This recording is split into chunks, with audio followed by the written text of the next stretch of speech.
Interestingly میں کہوں گا، اب یہ پتہ نہیں اس کا یہ حسن اتفاق ہے یا وہ جان کے وہ کیا گیا، کہ اسلام آباد ہائی کورٹ کے ہی اپنے ایک پرانے 2019 کے فیصلے، جو اس وقت کے جو چیف جسٹس تھے اطہر من اللہ صاحب، انہوں نے نواز شریف صاحب کا جو ایون فیلڈ والا فیصلہ ہے اس کی معطلی جب کی تھی، تو اس کے اندر انہوں نے بڑی تفصیل سے کچھ چیزیں لکھی تھی جو صحت کے اوپر تھی، جو ٹرائل کورٹ کی ججمنٹ تھی۔ وہ جب سپریم کورٹ میں معاملہ گیا تو سپریم کورٹ نے اس میں، شاید کھوسا صاحب اس وقت چیف جسٹس تھے اگر میری یادداشت صحیح ہے تو ان کا ایک فیصلہ آیا تھا کہ یہ بیل اور جو سسپینشن کے آرڈر ہوتے ہیں اس کے اندر آپ اتنی زیادہ تفصیلی جو اپنی رائے ہے، وہ جو کورٹ ہے، اپیلیٹ کورٹ ہے جس نے بھی پورا فیصلہ سننا ہے، وہ نہیں دیتی ہے، اور یہ غلط طریقہ کار ہے۔ خیر، وہ ایک میں اس وقت بھی اس بات پہ قائم تھا اور میں آج بھی قائم ہوں کہ یہ صحیح پرنسپل کی ایکسپلینیشن ہے کہ بالکل آپ جو پرائما فیسی کیس ہوتا ہے اسی کو ایڈریس کرتے ہیں، اور آپ بہت زیادہ ان ڈیپتھ نہیں جاتے ہیں، کیونکہ وہ معاملہ جب اپیل پوری سننی جانی ہے تو اس وقت کا ہے۔ خیر، لیکن انٹرسٹنگلی یہ اسلام آباد ہائی کورٹ نے آج اس فیصلے کا حوالہ دیتے ہوئے، supreme court of Pakistan justice کھوسا کے فیصلے کا حوالہ دیتے ہوئے اور نواز شریف صاحب کے کیس کا حوالہ دیتے ہوئے کہا کہ ہم اس کے اوپر کوئی اپنی رائے اظہار نہیں کریں گے، اور ایک اسٹیچوٹری گراؤنڈ ہے کہ چونکہ سزا جو ہے وہ 3 سال ہے اور یہ کم مدت کی سزا ہے، اور اس میں جتنے پریسیڈنٹس ہیں ان پریسیڈنٹس کے مطابق جو ہے وہ ان کو بیل دی جاتی ہے اور سزا جو ہے وہ سسپینڈ کی جاتی ہے۔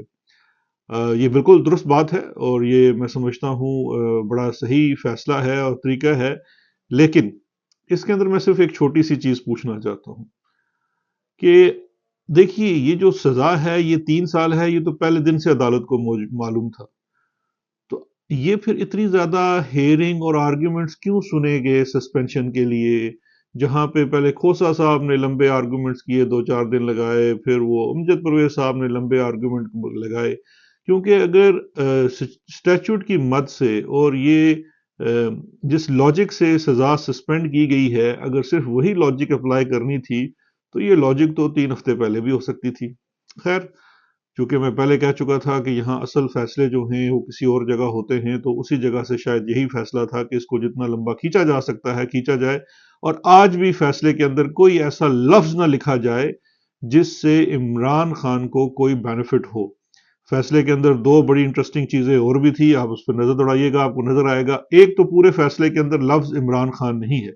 کیونکہ آپ کو یاد ہوگا کسی کی خواہش تھی کہ وہ لفظ عمران خان نہیں سننا چاہتے ہیں، لہٰذا اس فیصلے کے اندر آپ کو لفظ عمران خان، نام عمران خان کہیں نہیں ملے گا۔ میں نے بڑا کوئکلی اس کو پڑھا،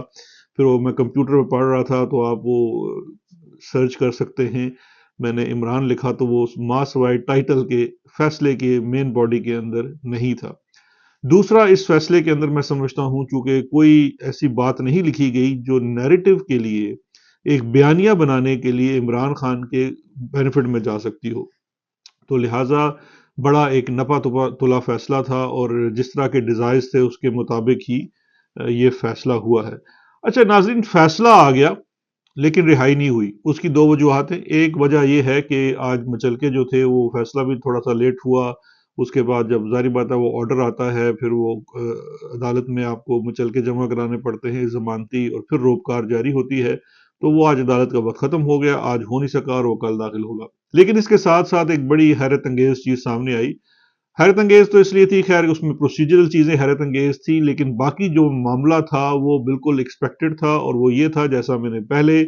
اپنے تمام ویلاگز کے اندر پچھلے تقریباً 1 مہینے سے پریڈکٹ کر رہا ہوں کہ جس دن عمران خان صاحب کی اس کیس میں رہائی ہوگی ان کو سائفر کیس میں گرفتاری ڈال دی جائے گی، اور آج ایگزیکٹلی وہی ہوا کہ ان کی گرفتاری سائفر کیس کے اندر ڈال دی گئی۔ اور انٹرسٹنگلی جو اس میں حیرت انگیز چیز تھی وہ یہ تھی کہ گرفتاری پہلے سے پڑی ہوئی تھی، وہ گرفتاری جو تھی وہ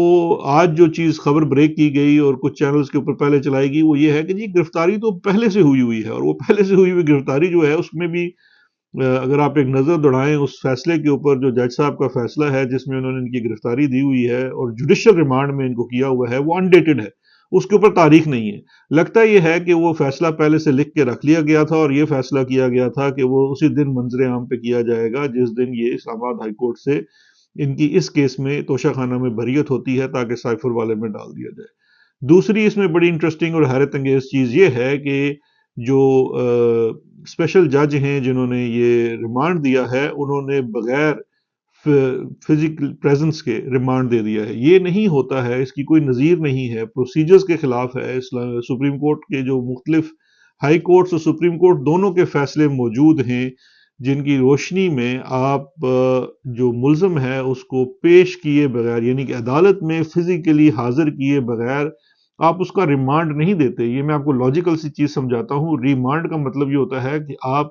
ملزم کو حوالے کرتے ہیں کسی کے. جب ملزم آپ کے سامنے پیش ہی نہیں ہے تو آپ یہ جو لفظ ریمانڈ ہے جس کے حوالے کیے جانا ہے وہ کیسے آپ کر سکتے ہیں؟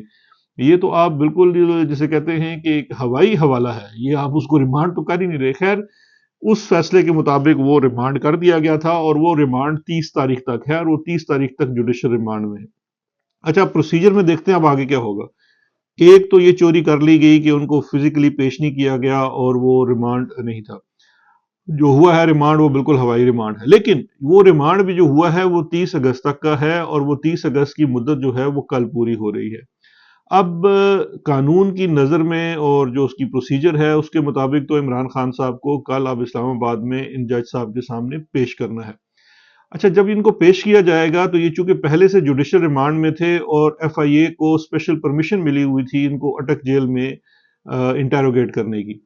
کل ہوگا یہ کہ کل پروسیکیوشن کی جانب سے، یعنی کہ ایف آئی اے کی جانب سے دوبارہ درخواست کی جائے گی کہ جی ان کو فردر انٹیروگیٹ کرنا چاہتے ہیں، اس لیے ان کو اور حفاظتی کچھ چیزیں اور سیکیورٹی کی ڈالی جائیں گی. اس صورت میں دو آپشنز ہوں گی. ایک تو یہ ہوگا کہ ایف آئی اے کہے گا کہ ان کو اٹک جیل میں ہی رکھا جائے اور وہاں پہ ہی یہ اپنا جوڈیشل ریمانڈ کے دوران پرمیشن دی جائے ایف آئی اے کو، جہاں پہ ان کی فردر انویسٹیگیشن کی جائے، اور عذر یہ پیش کیا جائے گا کہ ملزم جو ہے وہ تعاون نہیں کر رہا ہے. دوسری صورت یہ ہو سکتی ہے کہ یہ فزیکل ریمانڈ بھی ڈیمانڈ کر لیں کہ جی ملزم تعاون نہیں کر رہا تو ہمارے حوالے کر دیا جائے فزیکل ریمانڈ کے اوپر. اس کے چانسز زیادہ برائٹ ہیں، کیونکہ فزیکل ریمانڈ اگر ہو جاتا ہے تو وہ ضمانت کے لیے بیچ میں کچھ دن جو ہے وہ رکاوٹ پیدا ہو جائے گی. کیونکہ اگر فزیکل ریمانڈ نہیں ہے اور عمران خان صاحب جوڈیشل ریمانڈ پہ ہیں تو پھر کل خان صاحب کے وکلا کو ان کی بیل اپلائی کرنی چاہیے. اور اس کیس میں جو بیل کا معاملہ ہے اس میں آپ کو میں بتاتا چلوں کہ بیل کے معاملے میں چونکہ اس کیس میں ایک اور جو نامینیٹڈ ہیں ان کو ملزم نامینیٹ نہیں کیا گیا، لیکن ایف آئی آر میں ان کا نام ہے کیونکہ وہ وقوع کے وقت موجود تھے. وہ اسد عمر کی ضمانت کنفرم کر دی گئی ہے اس کورٹ کی جانب سے. تو وہ جو رول آف کنسسٹنسی ہوتا ہے اس کے مطابق کورٹ کے لیے بڑا مشکل ہو جائے گا کہ اگر یہ جوڈیشل ریمانڈ میں ہیں تو اور جو شامل تفتیش ہونے کا وعدہ بھی کرتے ہیں تو ان کی بیل نہ کی جائے. لہٰذا جو لوور کورٹ ہے وہ زیادہ چانسز یہی ہیں کہ ان کو ریمانڈ پر دے کے بیل ریجیکٹ کر دے گی. اچھا، جب بیل ریجیکٹ ہوگی تو یہ معاملہ دوبارہ سے اس اپیل جو ہے اس ریجیکشن آف بیل کی وہ اسلام آباد ہائی کورٹ کے سامنے جائے گی، یعنی کہ دوبارہ سے عمران خان صاحب ایک نئے مقدمے میں اسلام آباد ہائی کورٹ کے سامنے ہوں گے. یہاں میں یہ عرض کرنا چاہوں گا کہ میں کافی دنوں سے یہ عرض کر رہا ہوں اور پی ٹی آئی کے وکلا کو اور لیگل ٹیم کو بھی یہ کہہ رہا ہوں کہ آپ اس وقت بڑی مشکل پوزیشن میں ہیں. آپ کی سچویشن ایسی ہے جہاں پہ اسٹریٹجیکلی آپ کو ایکٹ کرنا ہے. نیریٹو میں پبلک میں بات کرنا کچھ اور ہوتا ہے، لیکن لیگل اسٹریٹجی جو ہے وہ بڑی ہی پروفیشنل اور نپے تلے انداز میں ہونی چاہیے.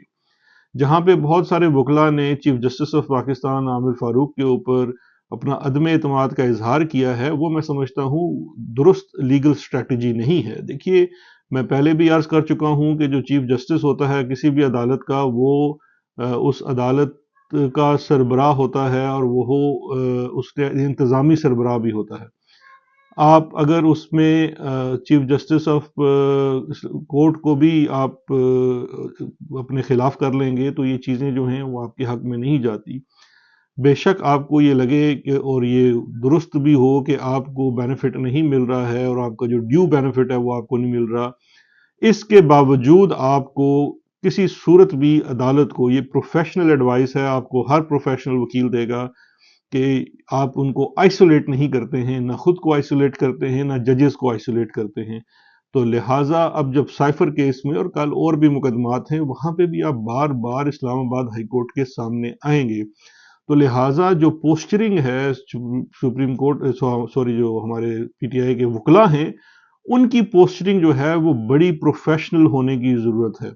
میں آپ سے ایک چھوٹا سا واقعہ شیئر کرتا ہوں. جب جسٹس قاضی فائز عیسیٰ والا معاملہ اسلام سپریم کورٹ میں چل رہا تھا اور 9-10 ممبرز کا بینچ تھا، لارجر بینچ تھا، بہت زیادہ ہاسٹیلٹی تھی، بینچ کی جانب سے بھی بہت ہاسٹیلٹی تھی، اور تھرو آؤٹ اس پٹیشن، اس جو پروسیڈنگز تھی وہ 9-10 ماہ پروسیڈنگز چلی تھی، اور ان پروسیڈنگز کے دوران ہر طرف سے کچھ تو وہاں پہ شرارتی قسم کے جو صحافی بھی عدالت میں تھے، ان کی بھی کوشش ہوتی تھی کس طریقے سے جو حکومتی ٹیم ہے، جو فروغ نسیم صاحب تھے وہ اس کو لیڈ کر رہے تھے، میں ان کے ساتھ تھا. اس زمانے میں عرفان قادر صاحب بھی بھاری فیس لے کے ہمارے وکیل تھے، اور وہ ان دنوں میں بڑی زیادہ انفریٹ کرنے کی کوشش کی جاتی تھی کہ کسی طریقے سے ہم اپنا ٹیمپر لوز کر جائیں اور عدالت میں کوئی ایسا بدمزگی کا ماحول پیدا ہو جائے. لیکن میں داد دوں گا فروغ نسیم صاحب کو کہ ان 8-9 ماہ میں نے یہ دیکھا کہ انتہائی پروفیشنل وکیل کی کیا ڈیمانڈ ہوتی ہے. بینچ میں جب ہم کھڑے ہوتے تھے تو جسٹس منصور علی شاہ جو ہے وہ بار بار ہیمر کرتے تھے اپنے کوشچنز کو، اور بڑے اٹیکنگ انداز میں ہوتے تھے، لیکن فروغ نسیم جو تھے وہ بڑے نپے تلے انداز میں مسکرا کر سب سے پہلے کہتے تھے، my lord, what a wonderful thought, آپ نے کتنی اچھی بات کی ہے، میں اس کا جواب ابھی آپ کو دیتا ہوں، تھوڑی دیر میں دیتا ہوں، پہلے میں اپنا آرگیومنٹ کر لوں پھر میں آپ کو جواب دوں گا. تو تنگ آ کے ایک دن جسٹس منصور علی شاہ نے کہا کہ فاروق صاحب، آپ ہر بات دفعہ میری بات پہ تعریف کر کے آگے پیچھے کر دیتے ہیں، لیکن آپ میری بات کا جواب نہیں دیکھتے. تو اس میں ہنس کے آگے سے فاروق صاحب نے کہا کہ مائی لارڈ، وہ میں جواب اس وقت دوں گا جب وہ جواب میرے آرگومنٹ کی فارمولیشن کے مطابق موزوں ہوگا، کیونکہ اگر میں اس سے ہٹوں گا تو بات کسی اور طرف چلی جائے گی، اور میں جو بات عدالت کے سامنے کرنا چاہتا ہوں، اور ایز اے جو اسسٹنٹ آف کورٹ ہوں، جو میں کورٹ میں آپ کے اسسٹنس کے لیے ہوں، وہ نہیں کر پاؤں گا. لہٰذا وکیل کو اپنے گراؤنڈ جو ہیں وہ پروفیشنل چیز کے اوپر رکھنے چاہیے. تو یہی میری استدعا ہے جو لیگل ٹیم ہے ان سے بھی، کہ آپ کو یہ معاملہ کورٹ میں بالکل پروفیشنلی عدالت کو ساتھ لے کے چلنا ہے، کیونکہ آخر عدالت نے بھی اگر انصاف کرنا ہے یا نہیں کرنا ہے، اس انصاف کا بھرم ضرور رکھنا ہے. تو جو آپ کی پولیٹیکل اسٹریٹجی ہے اور جو آپ کی لیگل اسٹریٹجی ہے اس میں فرق ہونا چاہیے، اور جو لیگل اسٹریٹجی ہے وہ تھورولی پروفیشنل ہونی چاہیے. اب بڑا مختصر آخر میں، اگلے آنے والے 2-4 روز میں آپ دیکھیں گے کہ خان صاحب کی جو ہے وہ سائفر والے کیس میں گرفتاری بھی ڈال دی جائے گی باقاعدہ طور پر، یعنی کہ گرفتاری تو پہلے سے ڈالی جا چکی ہے، ان کو فزیکل ریمانڈ میں بھی لیا جا سکتا ہے، اور پھر اگلے کچھ دن معاملہ وہاں چلایا جائے گا. اور پھر جی اس کے بعد جب سائفر والا معاملہ ختم ہوگا اور اس میں بیل ہونے کے کچھ چانسز بنیں گے، تو اس وقت بہت سارے اور مقدمات، جس میں نیب کا مقدمہ بھی ہے اور دہشت گردی کے درجنوں مقدمے قائم ہیں، ان میں بھی ان کی گرفتاری ڈالی جا سکتی ہے. اب یہ سارا کیا کیوں کچھ جا رہا ہے؟ دیکھیے بات یہ ہے، کیا اس لیے جا رہا ہے کہ ایک بات منوانی ہے کہ چاہے جو مرضی ہو جائے، چاہے بجلی آسمان کو چھو لے، چاہے پیٹرول کی قیمتیں، چاہے ڈالر کہیں اور چلا جائے، چاہے ملک کا دیوالیہ نکل جائے، جو بھی ہو، اس ملک میں جو رول ہے وہ ایک ہی ہے، وہ کمپنی سرکار کا ہے. آپ کی رہائی نہ کسی عدالت سے ہوگی، نہ کسی قانون سے ہوگی، آپ کی رہائی تب ہوگی جب کمپنی سرکار آپ کو رہائی دے گی. اب اس ایشو کے اوپر بات یہ ہے، عرض یہ ہے کہ دیکھیے اس وقت ذاتی اناؤں سے ہٹ کر ملک کی طرف دیکھنے کی ضرورت ہے، اور جو کمپنی کے بھی سب سے بڑے سربراہ ہیں ان سے بھی یہ عرض ہے کہ دیکھیے اس وقت اس چیز کو، ان حالات کو، ان میں سے نکلنے کا صرف واحد حل یہی ہے کہ آپ کو عمران خان سے بات کرنا پڑے گی. آپ کو اس ملک کا جو لیڈر جو پاپولر ہے، آپ کو اس سے بات کر کے ایشوز کو ایڈریس کرنا پڑے گا. ورنہ یہ جو اس وقت آپ ڈریگن ڈرون پوزیشن میں ہیں، آپ ان کو جیل بھیجنا چاہتے تھے، وہ جیل چلے گئے، آپ ان کو سزا دلوانا چاہتے تھے، ان کو سزا مل گئی، وہ جیل جا کے بیٹھ گئے، لیکن وہ آپ کی بیعت نہیں کر رہے، سر تسلیم خم نہیں کر رہے. آپ بھی جو ہیں 16 ماہ آپ نے دیگر لوگوں کے ساتھ حکومت چلا کے دیکھ لیا، ملک اس حالات سے نہیں نکل رہا ہے. اگر آپ پاکستان کے